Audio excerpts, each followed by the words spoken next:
wanted to do this dilution-free training because in the past 5 months, there were already 5 mommies who messaged me on different concerns regarding the use of oils on their children.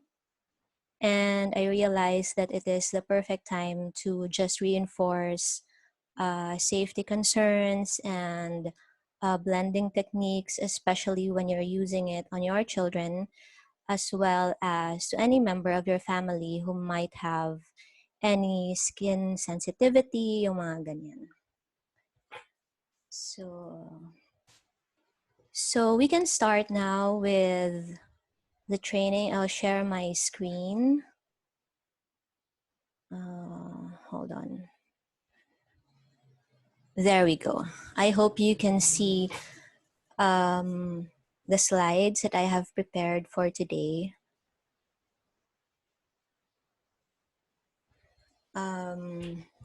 If you have any problems with seeing the slides, just comment again and let me know.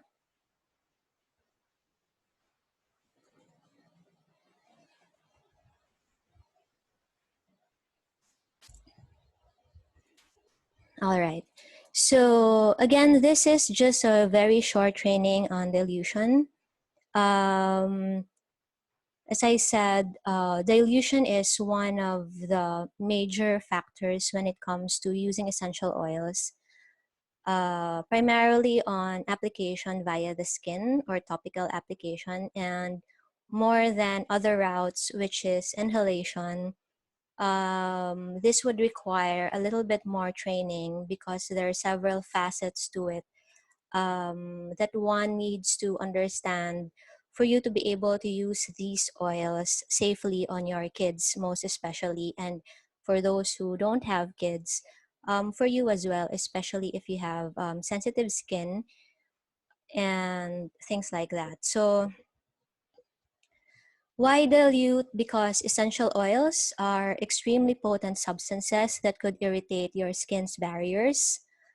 And in a lot of cases, the cause of a lot of adverse reactions, such as contact dermatitis and irritation or even allergic reaction, would really come from undiluted or inaccurate dilution of essential oils, meaning the concentration of the oils would be too much. And continuous irritation and undiluted use of essential oils can cause sensitization. There is this one group where I'm part of, wherein a certified aromatherapist, sometimes we also take for granted these kinds of things. So we do blend without having protective gears on, and sometimes it would take you a day to finish all the blends that you are making. And in the process, you accidentally touch the oil, which the oil touches your skin neat and stuff like that. And this certain person actually could not anymore handle any oil, even the gentler ones like lavender and any other oil for that matter. So she stopped being an aromatherapist because she couldn't handle any kind of oils anymore, not even smelling it. So her body was reacting. So this is one of the dangers, and I know that a lot of people would not really have these adverse reactions to essential oils. But in any case, it's good to know about these precautions so that you know where you draw the line, and you know if you are crossing that certain risk level so that you can be prepared whenever something adverse happens. This is what I always show in my class, especially with safety, my safety classes, just so to drive the point home that because there's a lot of people who would say that this really, the allergic reactions and adverse reactions really do not happen, and sometimes it's just people not using the oils, um, or using oils which are not pure, ganyan ganyan, but really it's not. So if you can see here, these are some of the reported cases. The source is tisserantinstitute.org, and the Robert Tisserand has been collecting these kinds of adverse reactions to show people that there's really danger in using essential oils incorrectly. So as you can see, a lot of these adverse reactions would come from really high dilution of essential oils, like 50%, as you can see there, 100%. And another one would be, uh, if you can see to your right, the photos are really, really bad, like hives, rashes, blistering sometimes. So, and the photos that you see, these are actually adults, not right? So it's even scarier for children. I always say in my class na, not a lot of adverse reactions could be really dangerous, especially for adults, kasi our immune system is already mature. So our skin can take a lot of beating. And as adults, we can already express what we feel. So if it's an allergic reaction and we know what to do, like take antihistamine or something like that. But for a kid, which is one of my primary advocacies, this is one of the concerns, right? Like you really don't know how they feel. They would just cry, and a lot of moms would panic when that happens. My journey towards really studying about essential oils started when I myself endangered my sister. Not naman endangered. I mean, caused a bit of harm with my 21-year-old sister back then. So she was having a migraine, and I applied a popular blend from the brand that I was previously using. So nilagay ko on her nape. I put some on her temples because that blend was very effective for me. So not considering the fact na, because I wasn't really um, actively studying then. So I applied the oils on her skin, and then a minute after, she was in the brink of tears. Naiyak na siya because she was saying that the oils felt hot on her nape and on her temples. And it just dawned on me that yes, correct, she has a very sensitive skin. Buti na lang I knew first aid then. So I washed her neck. I asked her to wash her neck and her face with warm water and mild soap, and then we aired it out. But she was already 21 years old, and sobrang natakot ako. So I was using it as well. Santi was I think 18 months then. And I realized that there was a lot of dangers about essential oils. And they always say, like you really don't mind, or a lot of oilers are not really concerned about safety until something bad happens to them. I was using oils for a year before I journeyed into really studying it, and that was one turning point. The second turning point was coming across a group in Facebook called Unspoken Truth About Essential Oils. It's an international group, and that was where my eyes were really opened na, because a lot of people would post their experience there about essential oils, how it affected them, mostly in really bad ways. And that was when I realized na, oh my gosh, there's so much more that should be told to a lot of people using oils more than just usage. And during that time, I went to a group, Glam O Mamas, if you are familiar with that. I was looking for a certified aromatherapist because I was wanting to like really learn about oils, especially because I was using it on my toddler, but I couldn't find one. So I saw that as an opportunity to study and impart what I have learned to people who would care to listen. So now going to the dilution. I know a lot of you here would probably know this already, like 1% for 2 to 6 years old, 2% for pregnant women. No, 1% for pregnant women. So the blue one, as you can see, 1% for 2 to 6 years old or pregnant women. That is 2 drops in every 10 ml. 2% or 4 drops of essential oils for breastfeeding women and those who have a weakened immune system, like our lolos, our lolas. It would be best to start at 1% for them. And then 3% for 7 to 15 years old. And then for 15 years old up adults, you can start at 3% and can go high up as 5%. So these number of drops would be for every 10 ml of your blend. But you see, this is actually not the end of it. This is what we know. This is what I knew.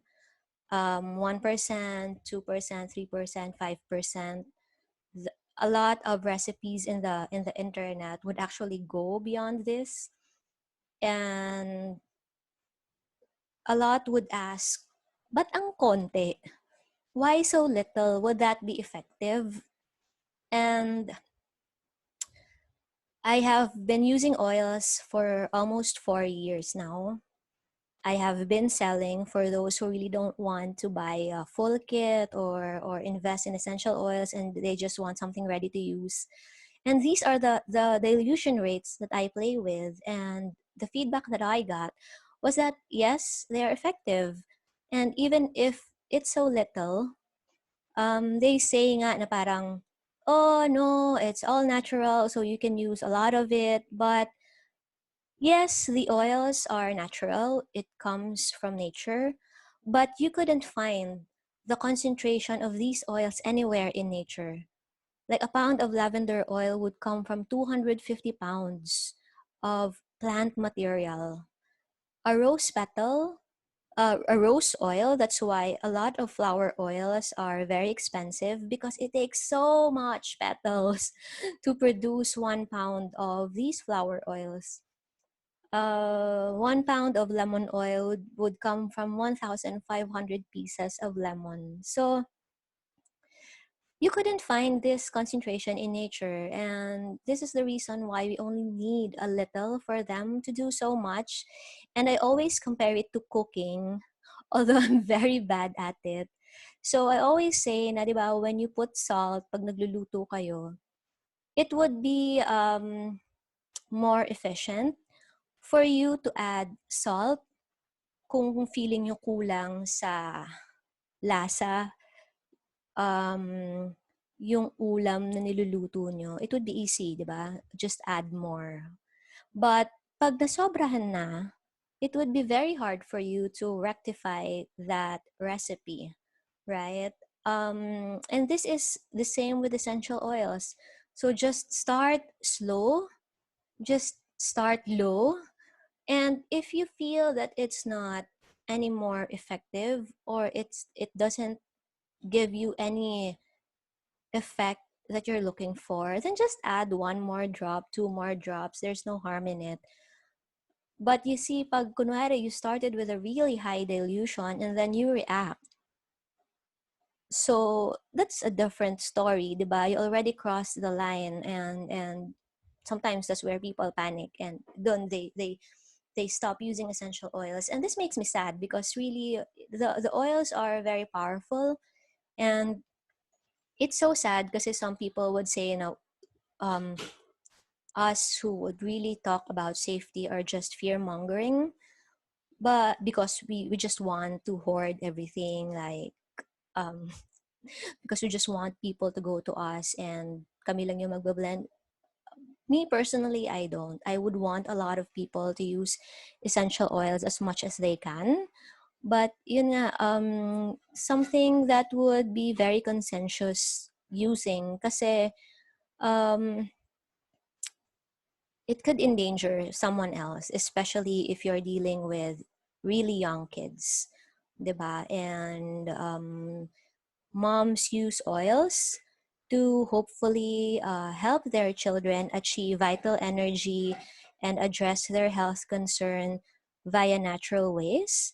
And it would be very disconcerting for moms and discouraging if in the process, instead of helping their kid, actually put them in some sort of danger. So we don't want that. I don't want that. That's why I keep on talking about safety like sarang plaka. Although I know that not a lot of people are interested, but I hope that it reaches one mom's um, ears, and then I'm fine with it. So we have the recommended dilution per age, but that's not the only thing that you should look into because there is more.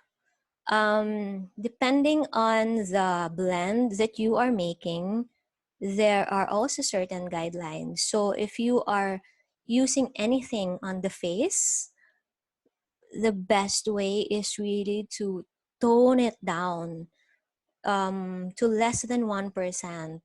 1% or less than 1%. I use 1% for my facial serums, primarily because our face is very, very sensitive.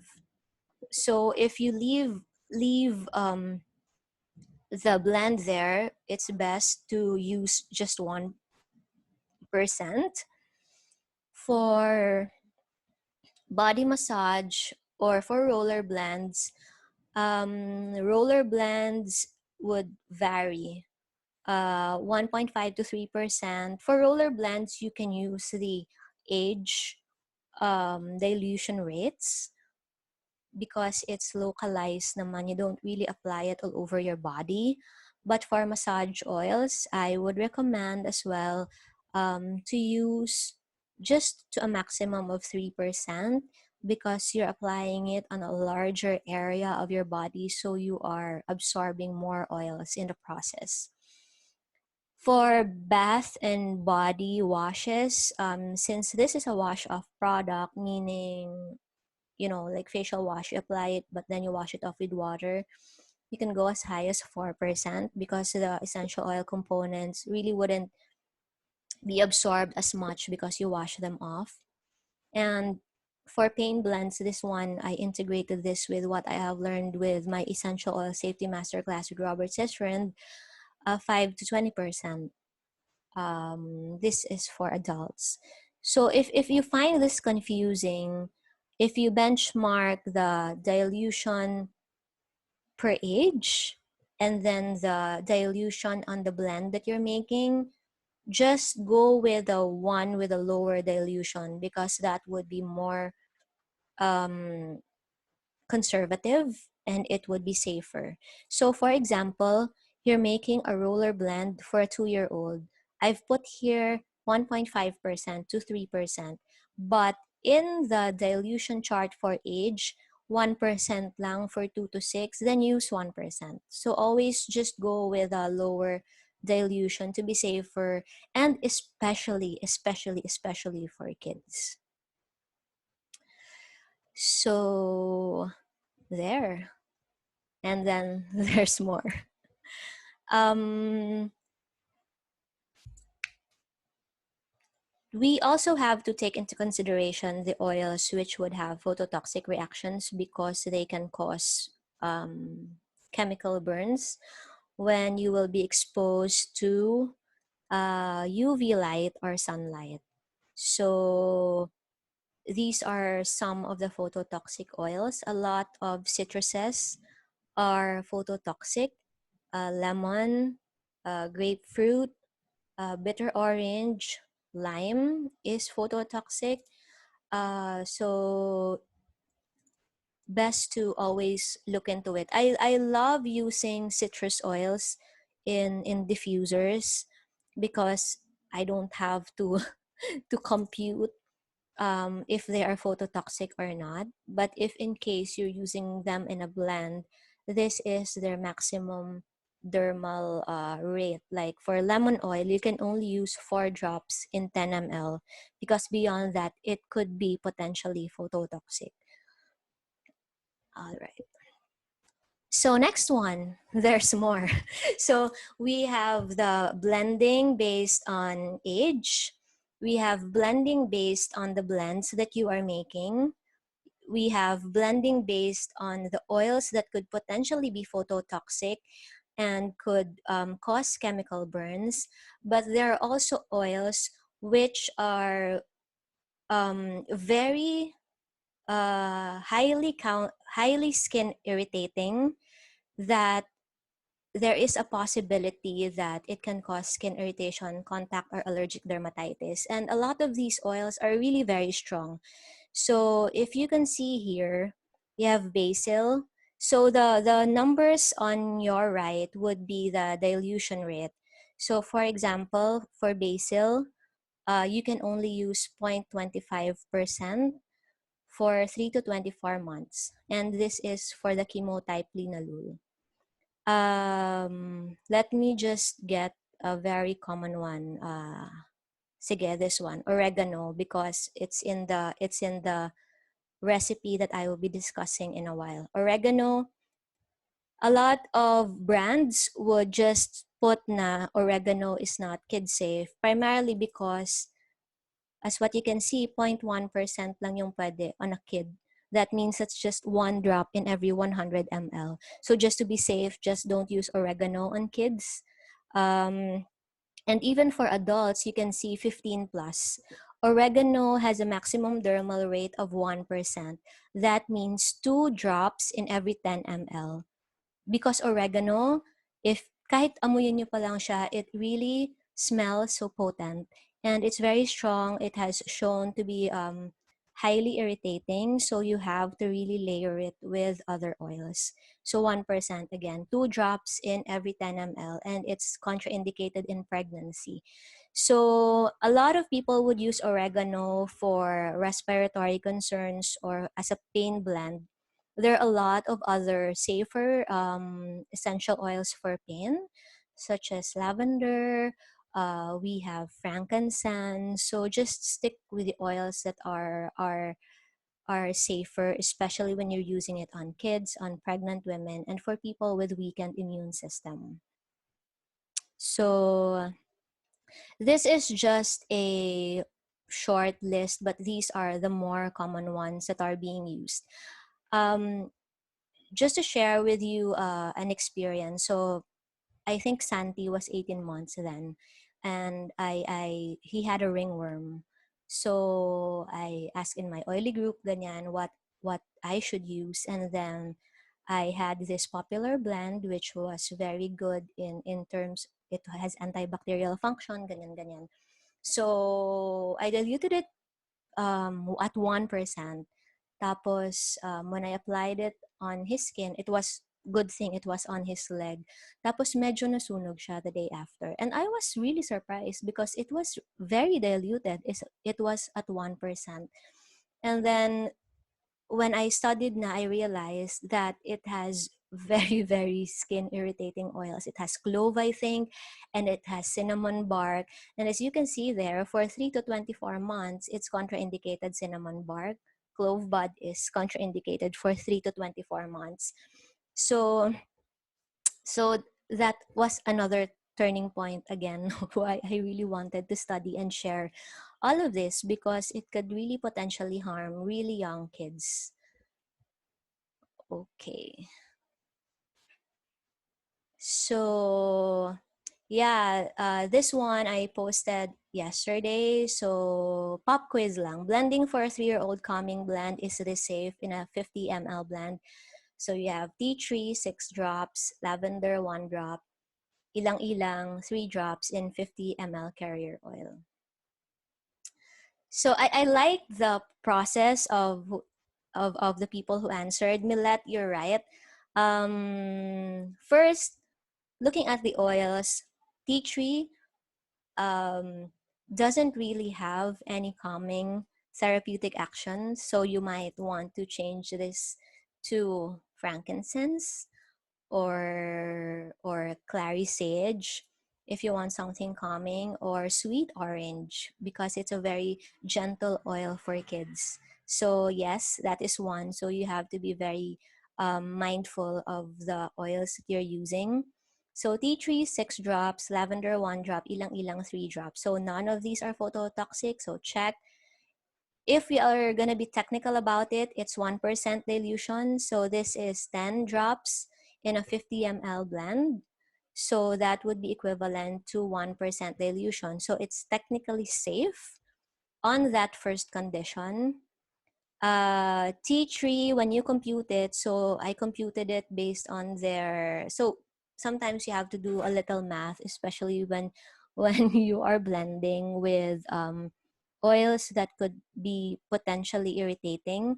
So tea tree, 6 drops in over 10 drops would give you 60%. So multiply it to your dilution, which is 1%, so 0.6. And if you go back to this chart, you will see that here, tea tree for 2 to 6 years old, 0.5% yung maximum dermal rate. And I go back here again, this is already 0.6%. So this is not safe, and you are potentially crossing a line where there is a risk. It is possible that your kid will not react, but it's also 50, parang 50-50. There's a possibility that he would react. There's a possibility that he would not react. But you know that there is a possibility kasi you are already crossing a line of risk. Lavender is very safe, yes. Ilang-ilang, I received there that ilang-ilang might be too strong for kids. They have generalized ilang-ilang to be not kid safe because super baba nung dilution, anong maximum dermal rate niya even for adults. So as you can see here, for adults, 0.8%, that is less than 2 drops in 10 ml because ilang-ilang is a very paano ko ba siya explain? I am not particularly fond of ilang-ilang kasi on its own. It's very heady. It's very overwhelming.